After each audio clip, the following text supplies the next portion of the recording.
की इच्छा भाई कि आज ज्यादा भोजन बनाए खाए पी के आराम से कहीं के लेट जाए। अब बर्तन है सवेरे लिखे हैं, जब जल्दी जागे बर्तन सब्जी के लिए छोड़ दिए वहीं पर, सब्जी से हांडी पतीली बर्तन सारे सने पड़े, आराम से सो गई 6 बजे चारपाई पे। और तब तक गांव की कुतिया गई ढूंढत भाई बेचारी भूखी टूटी परेशान है, कछु मिले कहूं ना कहूं। वही जैसे बर्तन दे के लिसे पड़े हैं चूल्हे में घुल गई, चाट आ रही चाट सफाई करके एकदम चिकने करके धुल के साफ करके आराम से निकल गई। जैसी निकली अपने सवेरे जगी और आंखें मिचती जाती, सोचती है मैंने बर्तन पता ना है धुले आते करना है धुले आते। हमें ऐसा मालूम पड़ रहा हो मेरी लली सुबह स्कूल गई तो मैंने सोची मम्मी काहे को परेशान हुई तो वह धुल के साफ करी। मैं पतीली उन्हें उठाई फिर चूल्हे पे चढ़ाई दी, फिर जाने मालूम बिटिया ना रात भर कुतिया लगी रही। ध्यान रखना माता, 4 प्रकार का भोजन होता है जो अशुद्ध माना जाता है। कौन कौन? किसी भी भोजन की परसी हुई थाली में अगर केस पड़ा हो, केस बाल। नंबर 2 परसी हुई थाली में कोई पैर की ठोकर मार दे, श्यामी भैया। नंबर 3 परसी हुई थाली को कोई लांग जाए। नंबर 4 जिस भोजन की परसी थाली में पति पत्नी एक साथ भोजन करते हैं। ये 4 प्रकार के भोजन, जिस भोजन की परसी थाली में केस पड़ा हो भोजन ग्रहण नहीं करना चाहिए, वो दरिद्रता प्रदान करता गरीबी। पैर की ठोकर लग जाए वो थाली, उसमें भोजन ग्रहण नहीं करना चाहिए उस भोजन को, वो भोजन दूषित होता है, भ्रष्टा के समान होता है। और जिस भोजन को माताएं बहनें लांग करके परसी थाली को लांग जाए वो भोजन गंदगी के समान होता है। और जिस भोजन की परसी थाली में पति पत्नी एक साथ भोजन करते हैं वो भोजन मदरा के समान होता है। पति पत्नी को एक साथ भोजन नहीं करना चाहिए। अब कछु सोचती हो कि हम तो ज्यादा से शादी भाई बादल से साथी साथ में खाते, सही बात है। अब शास्त्री जी तुम मेरे प्रेम तोड़वाओ, भोजन ग्रहण करो, मैं ये नहीं कह रहा हूँ, लेकिन साथ ग्रहण नहीं करना चाहिए।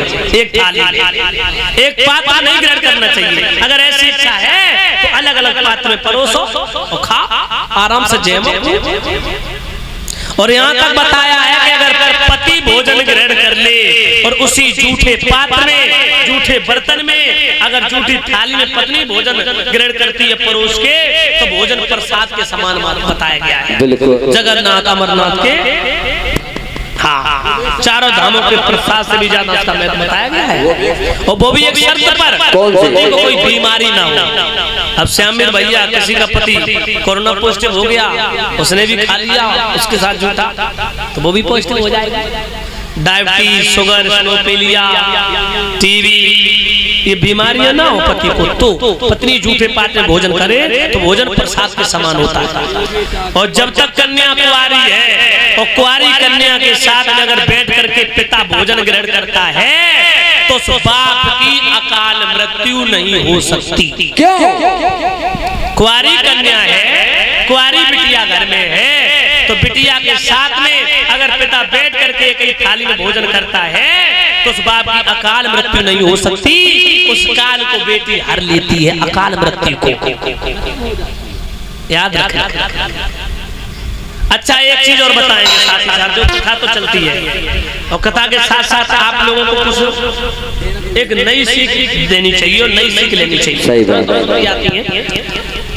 जो आप लोगों ने देखा हो नींबू और मिर्ची, जैसे फ्लैट मकान दुकान कोई नया लो श्यामी भैया तो नींबू और मिर्ची तुमने देखे हो मेन दरवाजे पर लटकाए जाते हैं। इसका कारण क्या है मालूम है आप लोगों को? अच्छा कितने लोगों को मालूम है? जरा हाथ ऊपर खड़े करें। जो छोटे से बालक ने जो 5-6 साल को जाने हाथ उन्हें सब पता है। अब बालक अगले जगह बुढ़े थे। बताओ कितने लोगों को मालूम है? तुम्हें बताओ, बता दूं? नींबू मिर्ची हमें बताओ सामने भैया। नींबू और मिर्ची क्यों लटकाए जाते हैं मेन दरवाजे पर? क्योंकि माता लक्ष्मी और दरिद्रता को भगवान श्री हरि विष्णु का वरदान प्राप्त है कि तुम नित्य प्रति भूमंडल पर घर घर की इंक्वायरी करने जाओगी। तो लक्ष्मी को क्या पसंद है? मीठा। और दरिद्रता को क्या पसंद है? तीखा खट्टा। तीखा और खट्टा। तो नींबू मिर्ची इसलिए लटकाए जाते हैं कि दरिद्रता आए और दरवाजे से नींबू मिर्ची खा करके वापस हो जाए, अंदर मत जाए, लक्ष्मी अंदर प्रवेश हो जाए। ये कारण है। अच्छा एक चीज और कहेंगे, रसोई का मैटर है। नींबू और मिर्ची माताएं बहनों को कभी एक साथ नहीं रखनी चाहिए टोकरी में। जो माताएं बहनें नींबू मिर्ची एक साथ रखती हैं टोकरी में, उनके घर में दरिद्रता प्रदान हो जाती है, गरीबी प्रदान हो जाती है, उस घर में कभी धन नहीं रुकता है। याद रखना, मिर्ची को अलग अलग रखना। भले मार्केट में जाओ दुकानदार एक ही पॉलीथिन में कर दे, लेकिन नहीं अलग अलग भैया पॉलीथिन कर अलग अलग लेके आओ। एक पात्र में मत रखो, अलग अलग कर दो नींबू मिर्ची। याद रखना माताओं, रसोई पर विशेष ध्यान देना चाहिए। जिसका रसोई गृह पवित्र है उसके घर में देवताओं का वास होता है, और जिस घर में रसोई गृह अपवित्र रहता है उस घर में भूत प्रेत मसान आकर के, याद रखना, भूत बसते हैं।